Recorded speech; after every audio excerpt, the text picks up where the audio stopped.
Good morning, everybody, and happy week 2 of Enchanted April to you. I keep learning every day about the tech stuff. I feel like, they always say that when you become a woman of a certain age, you should be photographed from up above. But I feel like when I'm photographed from up above doing this, there's just a tremendous amount of ceiling above me. So today I'm being photographed from down below. So there you go. Hi, everybody. Thanks for gathering. Thanks for joining on day 8. If you have missed the earlier editions of Enchanted April, hello, Emily. You can find those on my YouTube channel, which is at tinyurl.com, vmoran.nyc. Hi, Star. Hi, everybody.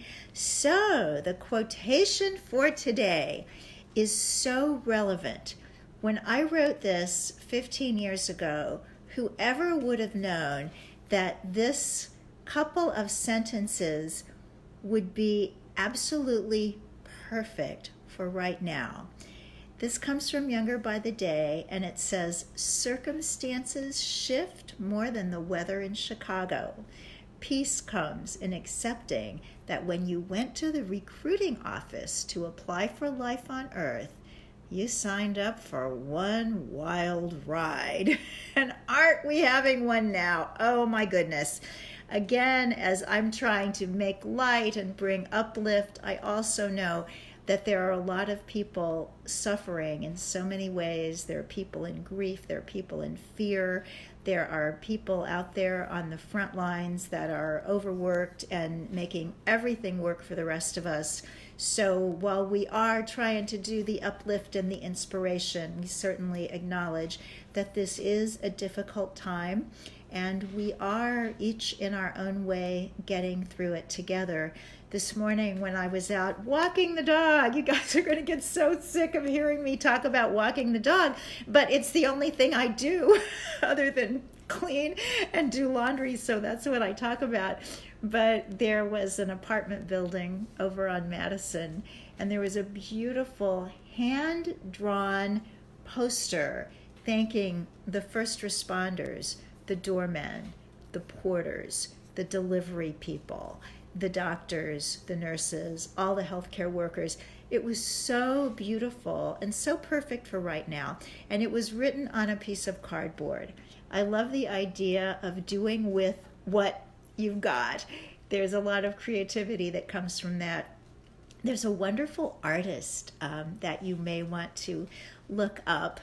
He actually left Russia during the Bolshevik Revolution. He was a person of some means, and he was actually on vacation with his family when the Bolshevik Revolution happened. So he ended up stuck in Finland, and he traveled through Europe some, and he ended up in the United States.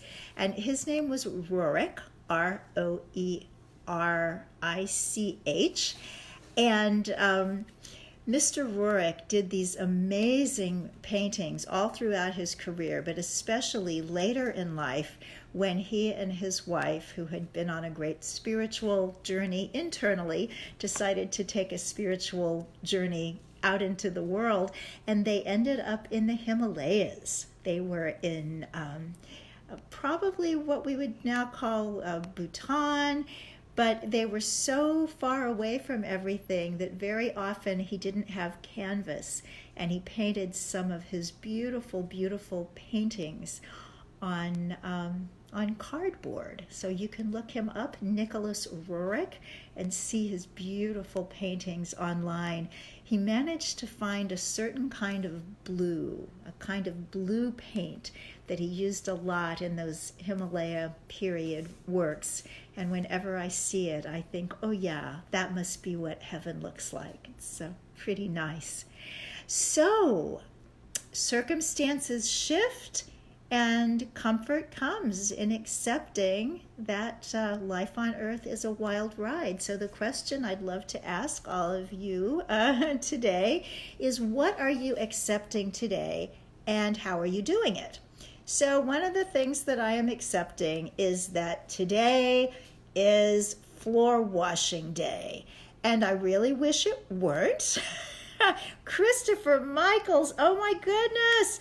Christopher Michaels was a minister back in Kansas City that I hung on his every word every Sunday morning for quite a few years. Hey, Chris, wonderful to see you. And Paul Rodney Turner from Food for Life Global.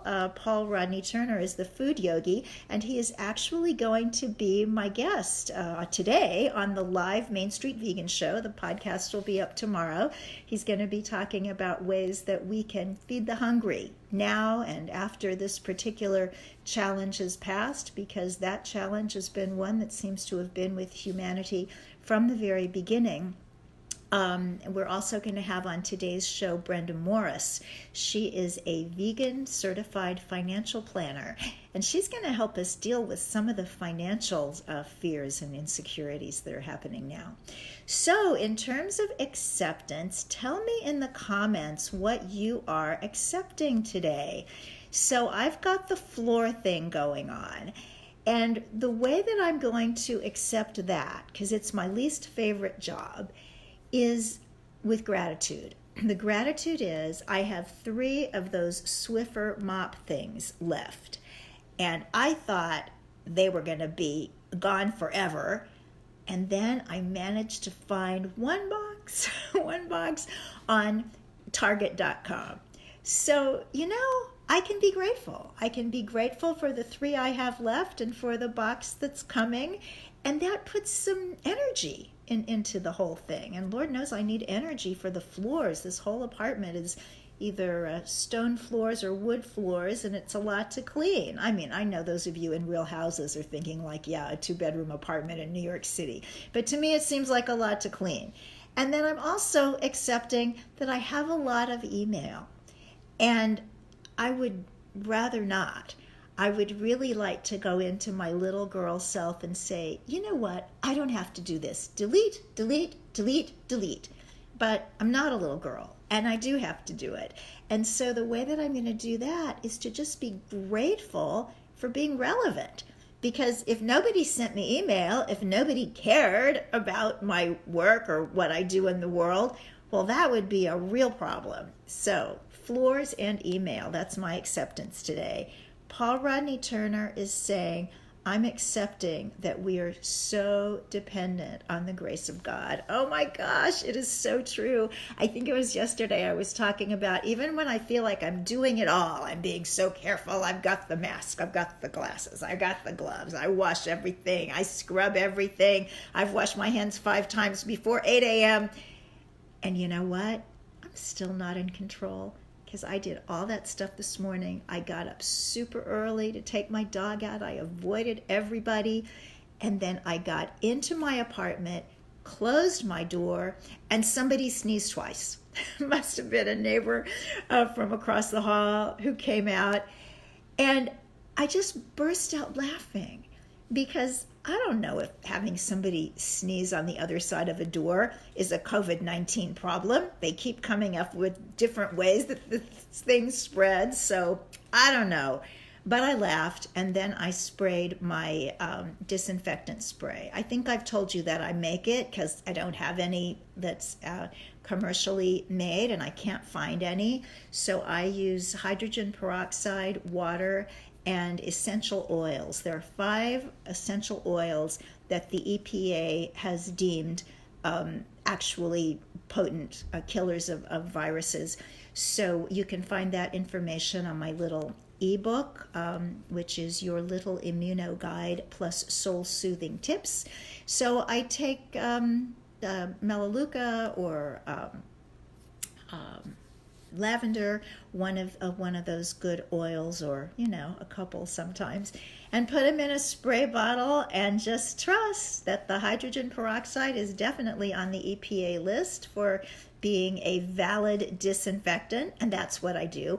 Oh, I also figured out how to make disinfectant wipes.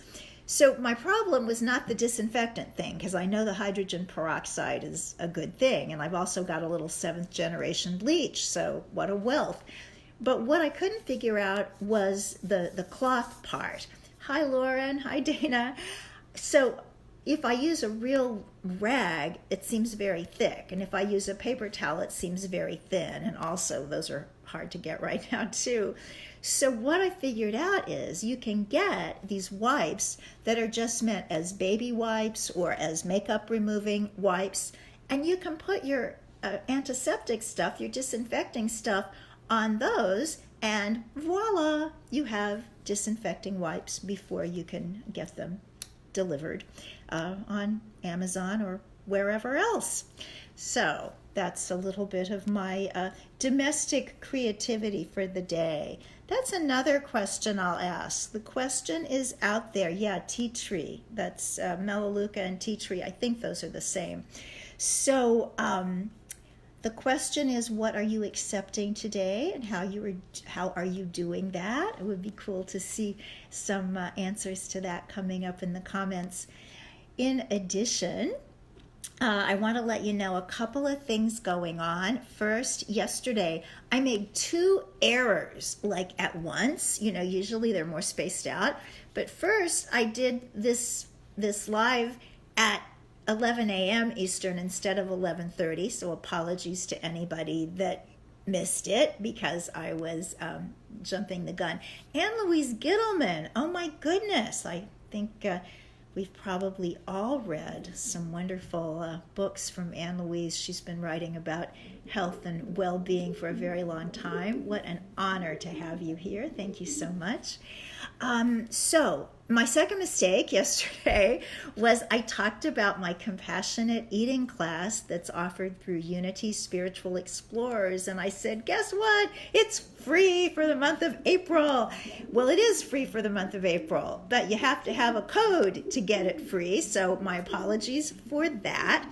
So if you go to tinyurl.com/U for Unity, veg class, UVEGCLASS, you'll find the class and it'll say that it's $59.95, but just keep going. And when you get to the place where you can put in a discount code, put in prayer 123, PRAYER 123, doesn't have to be caps, and that will turn the price from $59.95 to $0. So please share that with people who are veg curious, maybe new vegans who would like a little bit of guidance. There are a lot of recommendations for documentaries and things to read, and then I do a video that will hopefully be helpful on that, and my goodness, you can't beat the price. So one of the videos that's recommended there is a prayer for compassion, which is to introduce people who identify as religious or spiritual to vegan ideals, and that is now on Amazon Prime, and you can go right to it from tinyurl.com/compassion prime. Can you tell I love making these tiny URLs? It's kind of a little hobby.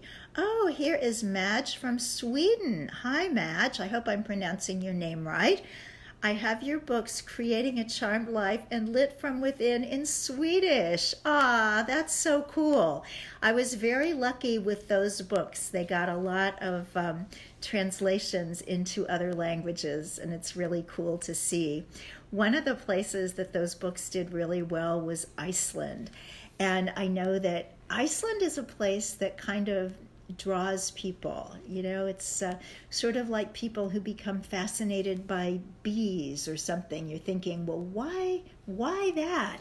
But Iceland is a very, very cool place, and people over there loved my books. They loved Creating a Charmed Life. There was this fellow who was considered the Icelandic Dr. Phil, and he talked the book up so it shot to #1 on the Icelandic bestseller list.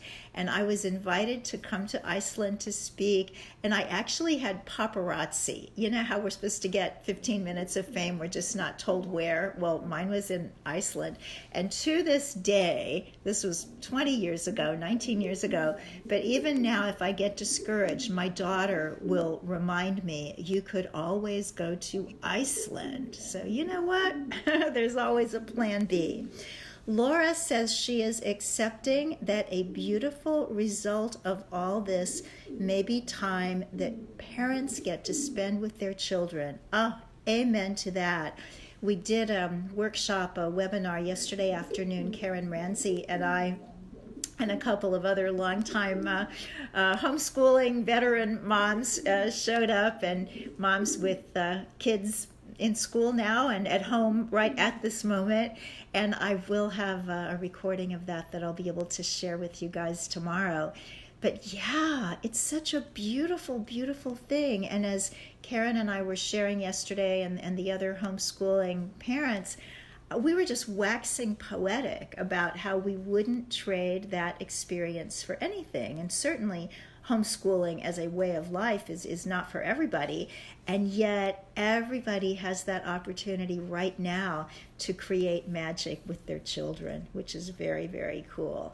Oh, Beth is talking about Anne Louise's book, Zapped. You know, I read that book too. That's about electromagnetic field radiation and not hanging out too close to our cell phones. So yes, excellent book. There's also a wonderful documentary film on that topic called Generation Zapped, if that's something that is of interest to you. And I think all of these health promoting ideas are of interest, because you know what?